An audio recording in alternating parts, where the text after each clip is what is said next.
जी को आमंत्रित करता हूं। रावत जी, क्या केदारनाथ जैसे संवेदनशील इलाकों में हेलीकॉप्टर उड़ानों को परमानेंट स्थायी रूप से रोक देना चाहिए? मैं इसका बिल्कुल पक्षधर नहीं हो सकता हूं, क्योंकि मैं ये जानता हूं कि अब आज से 2 दिन बाद या हो सकता है कि कल से ही आप और सारे टीवी चैनल ये खबर को चलाएं कि दोबारा से जो है वो यात्रा जो हेली सर्विस थी वो शुरू हो गई है। और इस बात की प्रबल संभावना है। इस बात पर जितने भी अभी लोग बात कर रहे थे, बहुत लंबा डिस्कस हो गया। किसी ने इस बात को पॉइंट आउट नहीं किया कि देश के प्रधानमंत्री, जिनको जेड प्लस से और बड़ी कैटेगरी की जो सुरक्षा दी गई है, अगर आपका वहां रडार नहीं है तो उनको भी हेलीकॉप्टर वहां लेके जा रहा है। और वो कई बार वहां आ गए। भारत सरकार के तमाम मंत्री वहां आ रहे हैं। भारत सरकार के जो तमाम जो नेता हैं वो वहां आ रहे हैं। भारत के राष्ट्रपति, उपराष्ट्रपति और तमाम लोग चार धाम यात्रा के लिए आ रहे हैं। तो क्या ये मान लिया जाए, जो आप लोग कह रहे हैं कि वहां रडार सिस्टम नहीं है और वो भगवान भरोसे चल रहा है, तो मेरा मानना है कि कोई ना कोई सिस्टम वहां पर ऐसा जरूर होगा जो जो उस रूट को कोऑर्डिनेट करता होगा। नहीं तो अफसोस भारत की के बात है कि प्रधानमंत्री की सिविल एविएशन सुरक्षा में डिपार्टमेंट के पास नहीं है। मिलिट्री इक्विप्ड आपके पास जानकारियां हैं जो राष्ट्रपति, प्रधानमंत्री या जिनका जिक्र आप कर रहे हैं, उनके लिए एयरफोर्स के स्टेशन हैं जो उस पर प्रॉपर नजर रखते हैं। अगर ये स्थिति है तो ये तो और भी हास्यास्पद है। इसका मतलब जो आप कह रहे हैं कि ये इस देश में एक देश एक कानून है और एक ही नियम है, तो इसका मतलब जो मोदी जी हैं उनके वो सुरक्षित रहेंगे, और जो उनके चेले चांटे वहां जा रहे हैं, जो उनके भरोसे हजारों हजार लोग वहां जा रहे हैं, उनको आप मौत के मुंह में धकेल रहे हैं।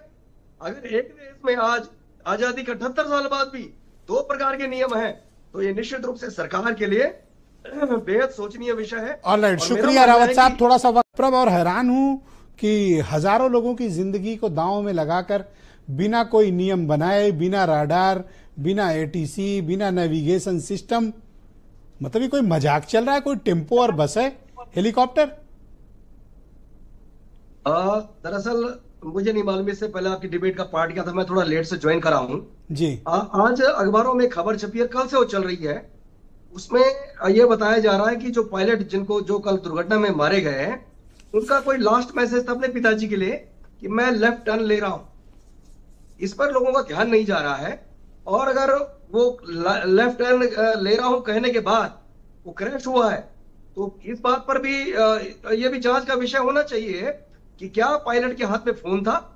क्योंकि जो हवाई जहाज है उसमें तो फोन बंद हो जाते हैं, लेकिन जब 1-2 बार मैंने भी जो है इसका सफर किया हेलीकॉप्टर का, तो उसमें जो है नेटवर्क रहता है। यानी कि आप हेलीकॉप्टर में बैठ के बात कर रहे होते हैं, और अगर वहां से पायलट अपने घर को ये मैसेज कर रहा था, तो निश्चित रूप से बहुत गंभीर बात है। और ये उनके साथ उन्होंने जो खुद के साथ भी उनका एक खिलवाड़ माना जाना चाहिए, और जो और लोग भी इसमें मारे गए। जहां तक आपका कहना है कि इसमें रडार है, नहीं है, तमाम तरह की बातें हैं, तो ये गंभीर विषय ये है कि वो जो पायलट है वो कोई सामान्य पायलट थे नहीं।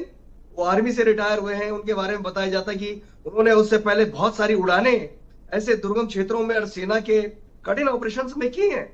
लेकिन वो जो फोन वाली बात है वो स्पष्ट नहीं हो ठीक, पा रही है। आपके फोन वाली एक बात को हम एक जांच के तौर पर बिंदु में सम्मिलित करते हैं, पर मुझे बताइए कि यूकाडा की क्या जिम्मेदारी है कि आप सैकड़ों हेलीकॉप्टर वहां लैंड कर रहे हैं, टेक ऑफ कर रहे हैं, आप अभी तक एक भी एसओपी नहीं बना पाए, और अब आप कह रहे हैं इतने हादसों और जान जाने के बाद कि अब हम बनाएंगे। तो अब तक के लिए कौन जिम्मेदार है जितने लोग मरे हैं? निश्चित रूप से जो हेली कंपनियां हैं वो जिम्मेदार हैं, जो यूकाडा है वो जिम्मेदार है, उत्तराखंड की सरकार है वो जिम्मेदार है, और वो पायलट भी जिम्मेदार हैं।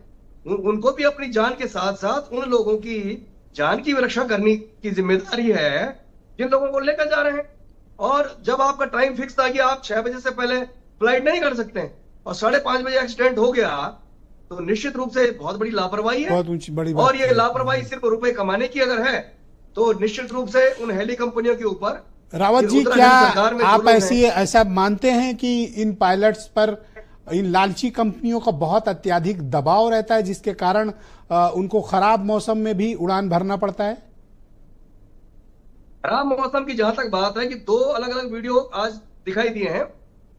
जब वो हेलीकॉप्टर वहां से उड़ रहा था तो केदारनाथ में मौसम साफ था, मतलब कोई धुंध, कोई बारिश वहां कुछ नहीं दिखाई दे रही थी।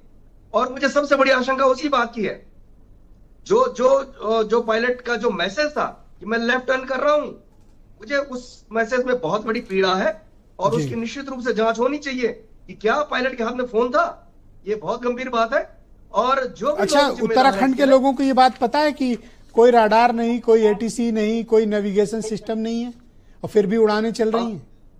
ये पूरे देश में ये उसी प्रकार का सिस्टम है कि जिस प्रकार आप जानते हैं, आपने ये भी सुना होगा कि पिछली बार जो यहाँ मंत्री हैं हमारे अजय टम्टा, उनको लेने के लिए हेलीकॉप्टर आया था, लेकिन उस जो हेलीकॉप्टर का जो पायलट था उसने अजय टम्टा को हेलीकॉप्टर में बिठाने से मना कर दिया।